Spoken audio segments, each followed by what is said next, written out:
Bonjour Jean-Philippe Tanguy. Bonjour. Merci beaucoup d'être notre invité. Vous êtes député de la Somme, président délégué du groupe Rassemblement National à l'Assemblée nationale. On est ensemble pendant 20 minutes pour une interview en partenariat avec la presse régionale, représentée par Julien Lécuyer de La Voix du Nord. Bonjour Julien. Bonjour Oriane, bonjour Tanguy. Bonjour monsieur Lécuyer. C'est la rentrée du Parlement, Jean-Philippe Tanguy, aujourd'hui, on va en parler. Sébastien Lecornu qui poursuit quand même ses consultations, pas de gouvernement, pas de feuille de route. Est-ce que d'abord le Rassemblement national va être reçu d'ici la fin de la semaine? Ah, je ne sais pas. Toujours pas? Ah non, enfin, il s'est peut-être passé quelque chose cette nuit, à des heures indues. Mais à l'heure où on se parle, vous n'avez toujours pas à ma connaissance, non, mais évidemment, c'est Marine Le Pen et Jean Bardella qui sont contactés. De rendez-vous à Matignon. Bon, enfin, aux dernières nouvelles, non, mais bon, le dernier rendez-vous n'était pas si lointain. Et j'ai pas l'impression que Avec les socialistes non plus, ils seront reçus quand même vendredi. Oui, mais j'ai comme l'impression qu'ils vont être reçus pour ne rien dire. Enfin, vous ne souhaitez pas être reçu, du coup. C'est quand même problématique, non? Oui, non, mais je suis d'accord, mais si vous voulez, moi, je ne suis plus dupe quand même de tous ces éléments de communication qu'on a connus avec Madame Borne d'une certaine façon, Monsieur Attal, Monsieur Barnier, Monsieur Bayrou. Oula, on vous sent désabusé, non, ce matin? Mais non, mais c'est pas désabusé, c'est que j'aime pas trop le mensonge. J'aime encore moins le mensonge d'État. Donc, si vous voulez que collectivement on fasse croire que M. Lecornu va repartir d'une feuille blanche sur un budget qui est déjà écrit en fait à 99,5%, qui va révolutionner le macronisme après 8 ans de pouvoir, ça me commence à pas me fatiguer parce que être parlementaire dans une démocratie représentative, c'est représenter aussi le peuple français, au-delà d'ailleurs de son étiquette politique. Et franchement, nos compatriotes sur le terrain, ils ont compris que tout ça était quand même un peu du foutage de gueule. Donc tout ce qui concerne la rupture promise par Sébastien Lecornu, vous n'y croyez pas une seule seconde? Pas vraiment. Pourtant, il y a eu des signes dans ces déclarations, ouais, un peu des changements de pied, non? Je n'ai pas vu grand-chose, sincèrement. Je n'ai pas vu grand-chose. C'est-à-dire, vous voyez, par exemple, quand il dit on va prévoir 6 milliards pour les retraites, 5 milliards pour la santé, en faisant croire de manière très malhonnête que c'est un effort, alors que les 6 milliards des retraites, c'est l'indexation, et que les 5 milliards sur la santé, c'est moins que ce qu'il faudrait pour suivre les besoins de santé de l'ONDAM, qui sont environ 9 milliards. En fait, c'est tellement de la mauvaise foi que ça m'inquiète, parce que je me dis, en fait, Monsieur Lecornu... C'est un choix aussi de ne pas désindexer les pensions de retraite. C'est la loi, vous le savez, madame. Oui, mais dans ce cas-là... Non, mais parce que la normalité, c'est quand même d'obéir à la loi, quand on est Premier ministre. Donc la loi prévoit l'indexation. Donc dire « je respecte l'indexation », c'est pas une décision politique. La décision politique, c'est de ne pas respecter la loi, qui est d'ailleurs très problématique. Mais il ne présente pas ça comme ça. Dans l'interview, franchement, de bonne foi, si vous lisez Le Parisien, pardon, vos collègues du Parisien, on se rend compte qu'il présente ça comme un cadeau, comme un gain. Voilà. Et c'est ça où c'est la mauvaise foi. Quand il dit « aujourd'hui, je vais baisser les impôts, je vais baisser peut-être la CSG sur les salaires pour augmenter les salaires », il n'indique pas un point de CSG, c'est 20 milliards d'euros. 10 milliards, pardon. Un point de CSG, c'est 10 milliards d'euros. Donc, moi, je veux bien. Moi, ça, c'est ce que vous demandez. Vous dites il faut du pouvoir d'achat pour Mais nous, on a des économies. Alors, on est d'accord, on n'est pas d'accord avec les économies qu'on propose. Mais nous, c'est 12 milliards la première année sur l'immigration. Entre 5 et 10 milliards, selon la négociation avec Bruxelles, sur l'Union européenne. La trésorerie des agences. Bref, nous, on a quand même des économies derrière. Lui aussi, visiblement, puisqu'il dit qu'il sera sur une trajectoire de 4,7. Oui, mais ça, c'est ce que voulait M. Bayrou. C'est ce que voulait M. Bayrou. Et M. Bayrou, c'était avec une année blanche. C'était avec Vous voulez 4,6. Sébastien Lecornu dit 4,7. C'est combien de différence entre les deux? 0,1 point. Voilà, c'est exactement, c'est 3 milliards. Alors, pour bien vous comprendre, M. Tanguy, c'est que, en fait, sur les questions sur certaines questions fiscales, type relèvement de la flat tax, reconduction de la surtaxe d'impôt sur les grandes sociétés ou rabot du pacte Dutreil, ça, c'est plutôt oui, mais par contre, il y a une difficulté sur la réduction des dépenses. C'est ça que vous voulez dire? Évidemment, enfin, on est complètement dans le décor sur les dépenses. J'ai l'impression que l'énormité, si vous voulez, des charges d'intérêt qui vont arriver si on ne réduit pas d'urgence le déficit, j'ai l'impression que c'est un non-dit collectif. Là, on va dépasser, ça va devenir le premier budget de l'État en 2026 avec un an d'avance. En 2027, ce sera bientôt plus de 80 milliards d'euros. Donc, il y a un moment, je veux dire, tous les efforts que l'on fait, y compris les efforts sur la fiscalité, seront vains si on ne ralentit pas d'urgence la charge d'intérêt. Par exemple, François Bayrou, lui, il n'était pas dans un non-dit. Il a clairement alerté sur la charge de la dette. Bon, ça ne vous a pas empêché de ne pas voter la confiance? Non, il a annoncé que des dépenses. François Bayrou dit aux Français, la situation est très très grave, il faut arrêter les dépenses, je les augmente de 30 milliards. Et en plus, j'augmente les impôts des privations de 20 milliards. Donc, excusez-moi, ben moi je dis stop, effectivement, on a bloqué un diagnostic qui pouvait être bon, mais des solutions qui n'étaient pas du tout à la hauteur, c'est tout. Et donc moi, on n'acceptera pas des hausses d'impôts, quelles qu'elles soient, s'il n'y a pas des économies en valeur absolue. On ne veut plus une hausse de la dépense publique en France. Stop. Et ça, c'est dans le débat parlementaire que ça va se régler aussi. Ah mais nous, on veut bien. Mais si vous voulez... Enfin, plus, ça, c'est aussi un mensonge. Parce que la Ve République, qu'on le veuille ou non, c'est le gouvernement qui présente un budget et l'Assemblée... Et l'Assemblée le discute et l'adopte ou pas. Oui, mais nous avons très peu de temps. Et donc, on n'a pas le temps de tout réécrire.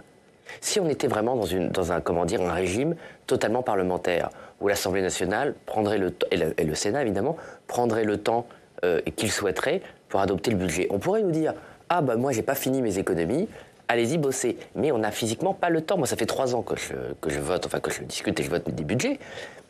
Le temps est extrêmement réduit. Il faut vraiment que ceux qui nous écoutent se rendent compte que quand le Premier ministre dit « le Parlement aura le temps de changer le budget », il ment. Parce que nous n'avons pas physiquement le temps. Et je pense, si vous demandez aux sénateurs, ils vous diront la même chose, sachant que le Sénat, par sa constitution, par son organisation, a une discussion plus efficace, dans le sens moins polémique, que l'Assemblée nationale. Nous, physiquement, je vous le dis, nous n'avons pas le temps d'étudier les dépenses. Si vous n'avez déjà pas le temps, la question de la censure ne devrait même pas se poser, parce que si vous censurez, vous aurez encore moins de temps avec un futur gouvernement. Non, mais ça, c'est pas lié à la censure, c'est lié au délai constitutionnel prévu dans le budget. Le budget... à une trentaine, là, de mémoire, je ne sais plus, à une petite trentaine de jours entre l'Assemblée nationale et le Sénat pour étudier tout. Et donc ça fait ça, c'est chaque année. Enfin, je veux dire, mais c'est pour ça. Mais c'est pas nouveau. Et bien sûr que c'est pas nouveau, Monsieur Lécuyer. Mais ce qui est nouveau. D'ici qu'on change la Constitution, je veux dire, il va bien falloir trouver une solution. C'est exactement ce que je vous dis. Moi, je vous dis la vérité sur les délais et la pratique de la Ve République. Monsieur Lecornu ment en disant que l'Assemblée a le temps de revoir toutes les dépenses à sa place. C'est un mensonge. Donc soit c'est un mensonge pas par omission, mais par incompétence, dans le sens où il prend sa fonction à Matignon. Peut-être qu'il n'a pas conscience de ses délais budgétaires, mais je pense, connaissant M. Lecornu... Il a à peu près compris qu'il y avait 70 jours en tout pour étudier le budget. Donc la fin de la phrase, c'est comme je pense que M. Lecornu est compétent, je suis cohérent avec moi-même et le respect que j'ai pour lui, et donc je pense qu'il nous ment. Oui, alors, il vous ment, mais et de toute façon, il va quand même présenter une trajectoire budgétaire. On subodore, même si ça n'a pas été confirmé par Matignon, qui va faire sa déclaration de politique générale la semaine prochaine. Est-ce que vous attendez ce moment-là pour le censurer ? Ah bah oui, s'il annonce des choses qui sont complètement incohérentes avec ce qu'il faut pour la France, je pense que Marine Le Pen et Jordan Bardella décideront la censure. Mais dès le discours de politique générale, vous attendez le budget ? Ah non, mais nous, on attend de voir ce qu'il a à dire. Donc si... il y a des pistes intéressantes au discours politique général, on attendra la concrétisation dans le budget. C'est ce qu'on avait fait par exemple avec M. Attal ou avec M. Barnier.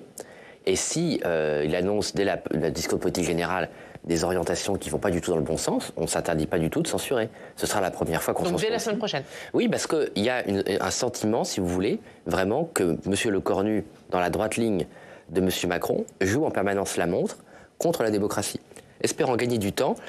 Et moi, je suis un peu lanceur d'alerte sur quelque chose qui m'inquiète, et puis aussi j'ai des échos qui viennent de Bercy, que certains fonctionnaires préparent les ordonnances. C'est-à-dire que pour la première fois sous la Ve République, M. Lecornu, puisqu'il dit que le Parlement doit voter, sait qu'on n'a pas le temps, et donc s'il n'y a pas de vote à l'Assemblée nationale, eh bien, il peut faire un budget par ordonnance. C'est prévoyance, M. Tanguy. Vous ne pouvez pas refuser quand même à Bercy le soin de préparer l'option ultime, c'est-à-dire en effet de passer le budget par ordonnance.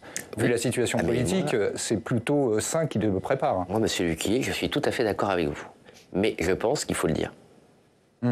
Et pas que je l'apprenne parce que j'ai des amis ou des fonctionnaires républicains qui eux-mêmes s'inquiètent du fait que ce ne soit pas annoncé aux Françaises et aux Français. Ce serait la première fois sous la Ve République. Et pardon, ils se préparent à toute hypothèse ou ils vous ont... Mais ils ne le font pas chaque année. Ils ne se préparent pas chaque année à toute hypothèse. On va passer le budget par ordonnance. Oui, ils préparent des ordonnances. C'est-à-dire qu'il y a un article dans la Constitution, parce que ceux qui nous écoutent ne savent pas, il y a un article dans la Constitution, en fait, si le vote n'est pas voté dans les délais, en pour ou en contre, et donc s'il n'y a pas de 49.3, parce que M. Lecornu nous dit, le fait que je ne fasse pas de 49.3, c'est un cadeau au Parlement. Ça a l'air d'être un cadeau. Mais en fait, le 49.3 provoque un vote aussi. Ou une absence de vote. Bon. Et s'il n'y a pas de vote ou d'absence de vote, il a le droit de faire des ordonnances. Donc en fait, le 49.3 lui interdit d'utiliser les ordonnances.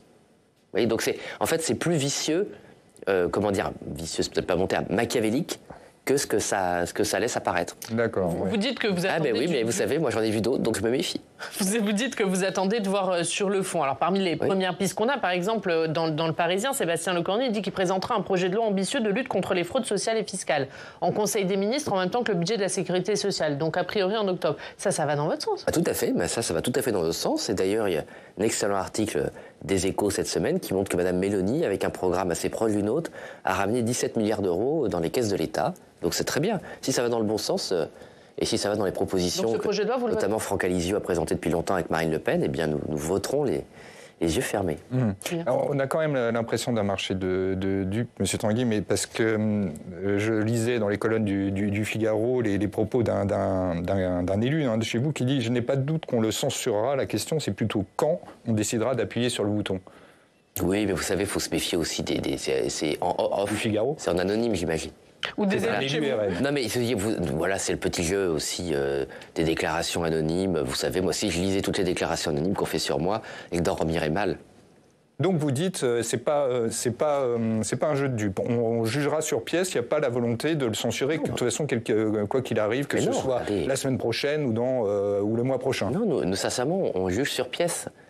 On juge sur pièce, donc s'il y a des orientations qui vont dans le bon sens, on les soutiendra. D'ailleurs, vous savez, sous M. Bayrou... On se souvient un peu de Michel Barnier, qui vous avait quand même offert quelques gains, quelques victoires jusqu'au dernier moment, et vous l'avez quand même censuré. Mais ça, c'est quand même s'interroger. Mais il n'y a pas à s'interroger, ça c'est la mythomanie pathologique de M. Barnier, qui s'invente beaucoup de vie. Ah oui, carrément, mythomanie. Y compris là-dessus. Mais moi, j'étais à tous les rendez-vous et tous les coups de téléphone dans le bureau de Marine Le Pen. M. Barnier a inventé un mensonge. D'ailleurs, il a inventé tellement un mensonge qu'à la fin, il s'est fait censurer sur, un élément, donc la désindexation des retraites, qui tombait par sa chute. Donc c'était complètement absurde. Je n'ai toujours pas compris ce qu'il a fait, M. Barnier. Je pense qu'il a eu un mauvais conseiller parlementaire qui lui a pas trop expliqué comment fonctionnaient les choses. Mais en tout cas, l'espèce de mythe disant qu'on avait rajouté quelque chose à la fin était complètement faux. Voilà, complètement faux. Et d'ailleurs, M. Bayrou, lui, il a été censuré. Pourquoi? Parce qu'il a provoqué sa censure en provoquant un vote de confiance complètement absurde. Complètement absurde. Donc ces gens sont aussi un vrai problème. Il y a un vrai problème d'arrogance aussi, où ces gens provoquent des crises parce qu'ils estiment que eux c'est différent et ne se rendent pas compte des équilibres politiques. Oui. Juste pour prolonger la question de Julien, si censuré, du coup, le budget ne peut pas être examiné immédiatement, est-ce qu'il n'y a pas des risques économiques avec des conséquences sur les emplois, sur des fermetures d'entreprises? Ah, mais le risque économique, il est aujourd'hui.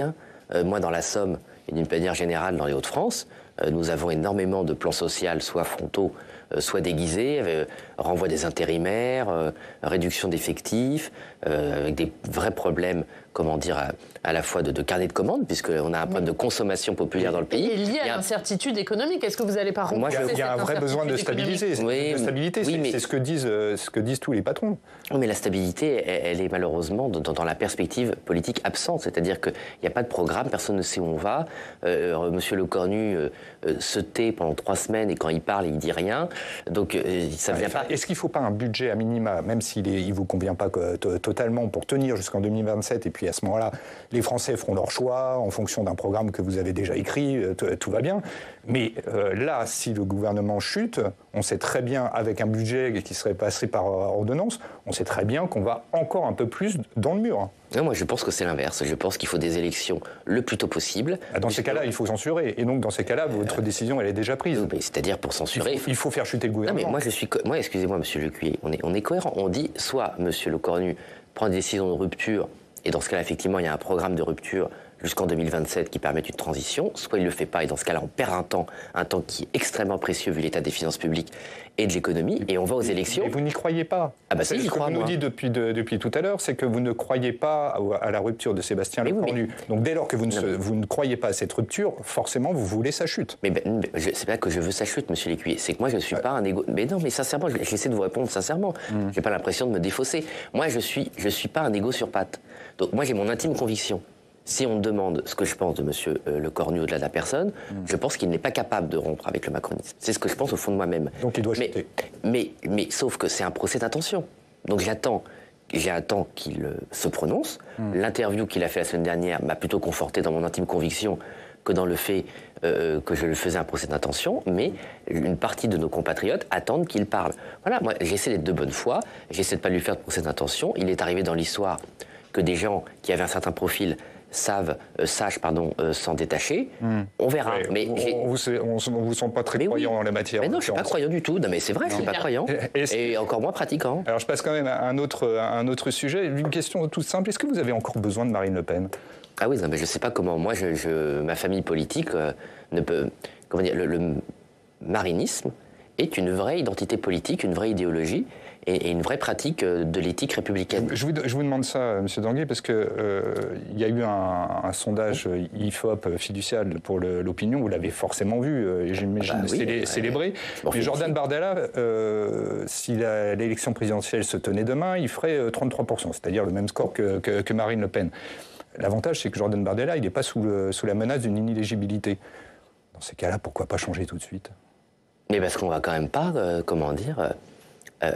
baisser les armes face à des accusations fausses, infamantes. Marine Le Pen s'estime, et de mon point de vue est, totalement innocente de ce qu'on lui reproche. Donc on va quand même pas laisser quelques juges faire la démocratie à notre place. Donc Marine Le Pen va en appel, prouvera son innocence, et pourra se présenter devant les Français. Quand vous dites la démocratie à notre place, ça fait un petit peu l'accusation du gouvernement des juges? Ah oui, mais moi j'ai totalement... je dénonce depuis longtemps, depuis 15 ans que je fais de la politique. Vous savez, le souverainisme a toujours été un adversaire du gouvernement des juges, sous tous les régimes.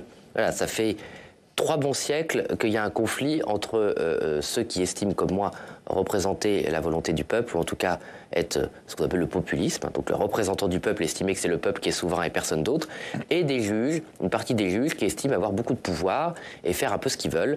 C'était le cas sous l'Ancien Régime, c'était le cas sous l'ensemble des républiques. C'est une tension permanente. D'ailleurs, il y a beaucoup d'hypocrisie autour de ça, parce que personne n'ose vraiment avouer ce conflit un peu fondamental de l'identité française et de la démocratie française. Voilà. C'est pas eux qui votent le droit. Comment? C'est pas eux qui votent le droit. Mais ça roche beaucoup. L'exécution provisoire sur les peines d'éligibilité, c'est pas eux qui l'ont demandé. Enfin, quand on lit le jugement de Marine Le Pen, où ils ont inventé au moins deux concepts juridiques qui n'existent pas dans le droit, à savoir, l'enrichissement partisan, donc ça n'existe pas dans le droit, donc ils ont inventé ça, et l'ordre public et l'ordre public démocratique, qui consiste à dire que le fait que Marine Le Pen puisse être élue présidente de la République est à risque. Voilà. Moi, j'invite tout le monde à lire le jugement, s'ils ont un peu de courage. Voilà. Ce qui montre qu'ils ont pris le temps de rédiger quelque chose. Le jugement de Nicolas Sarkozy, c'est plus de 300 pages. Oui, ça m'a pris beaucoup de temps aussi pour le lire, mais on peut aussi, il y a une vieille expression dans les Hauts-de-France que vous connaissez, ça s'appelle noyer le poisson. Donc plus vous faites un bassin très très grand, plus vous pouvez noyer un tout petit poisson. Bon. Aujourd'hui, rentrée parlementaire, c'est le renouvellement des postes à l'Assemblée nationale. Le Rassemblement national n'occupait plus de postes dans les instances exécutives de l'Assemblée. Est-ce que cet après-midi, vous en aurez? Normalement, oui, parce que c'est l'application du règlement. C'est pas nous n'avons rien dit. Là, on est dans un truc politique, on n'est pas on devrait pas. Du règlement. Oui, vous avez raison, mais il y a des discussions avec le socle commun. Est-ce qu'ils vont voter pour vous? Il y a eu des discussions publiques, des réunions officielles. Nous, on a dit nos positions, qu'on n'a jamais changé, puisque même l'année dernière, on avait même voté pour des vice-présidents de gauche parce qu'on voulait que tous les Françaises et tous les Français soient représentés au bureau, comme la démocratie l'exige. Ce qui est un peu dommage, c'est franchement, à part certains groupes comme le MoDem, nous étions les seuls à vouloir que la démocratie soit respectée. Donc nous, notre position, elle n'a pas changé. Les Françaises et les Français ont voté. Pivet sur cette ligne. Oui, tout à fait, vous avez raison. Les Françaises et les Français ont voté, et donc il doit y avoir une répartition des responsabilités qui sont fidèles au vote des Françaises et des Français. Mais est-ce que vous avez eu des discussions avec le socle commun, avec Oui, normalement. Normalement cette année, ils sont revenus. Ils ont dit qu'ils voteront pour vous. À ma connaissance, normalement, oui. Et pourquoi? Parce qu'ils se sont rendus compte que leurs... Non, je veux dire pour quel poste? Excusez-moi. Les mêmes que la dernière fois. Donc, visiblement, on aura 2 vice-présidents et des secrétaires. Enfin, la dernière fois, ils nous avaient oublié les secrétaires. Mais on n'est pas là, c'est pas la boutique. Moi, ça va pas changer notre vie d'avoir des postes. Mais c'est important pour la démocratie, si vous voulez, que le vote des Français soit respecté. Mais vous entendez la gauche, elle dit on a fait le front républicain dans les urnes en 2024, c'est renier nos principes si jamais on ne fait pas le front républicain une fois qu'il faut répartir les postes. Le front républicain n'a pas fonctionné dans 140 circonscriptions et donc les Français ont décidé qu'il y avait 140 députés contre ce faux front républicain. Donc la gauche doit accepter le résultat des urnes. Et puis en fait, excusez-moi, aussi l'hypocrisie de la gauche qui vient nous demander à de nombreuses reprises parfois de les aider en commission diverses et variées pour gagner des votes. Elle vous demande des choses? Bien sûr, mais tout le monde nous demande des choses. Ça, c'est normal, ça, c'est l'hypocrisie. Je ne supporte pas l'hypocrisie. Donc, le Front républicain, c'est quand ça les arrange. Et pourquoi? Parce qu'ils ont gagné plein de petits postes, avec plein d'avantages, et qui veulent se garder les avantages. Donc le Front républicain, il a bon dos, c'est juste pour garder des beaux bureaux et des beaux chauffeurs. Parce que sur des textes, ils viennent vous voir, ils vous demandent de voter en faveur de leur texte? Mais presque tous les textes qu'ils proposent la gauche. À chaque fois qu'il y a une niche, on a des gens de gauche qui viennent nous demander, alors vous allez voter quoi? Vous allez voter ci? Mais moi, si vous voulez, ça me choque pas.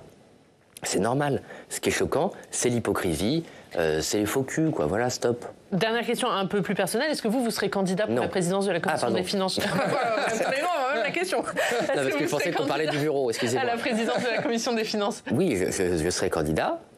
Sans espoir. Et je n'ai négocié aucun arrangement, c'est pas mon genre. Donc, malheureusement, les gauches ont décidé de s'attribuer un poste qui ne devrait pas leur revenir. Mais bon, qu'est-ce que vous voulez? C'est comme ça. Bon, moi, j'ai pas de difficulté à travailler avec... Vous êtes candidat, mais vous savez que vous avez perdu. Mais oui, parce que j'aime pas mentir aux gens. Moi, je vais pas me balader dans les matinales en disant oh là, il va y avoir une révolution en commission finance. Je suis candidat parce qu'il faut tenir une position. J'ai des choses à proposer. Mais moi, j'aime pas mentir aux gens. Il y a suffisamment de mensonges pour pas en rajouter à la louche. Merci beaucoup, Jean-Philippe Tanguy. Merci d'avoir été notre invité. La une de La Voix du Nord, Julien, ce sont les vols de légumes dans les champs. Oui, alors on parle pas de glanage, mais bien de vols quasiment industriels, là. C'est à lire, la colère des agriculteurs, évidemment, suite à ces vols, à lire dans votre journal. Merci à tous les deux.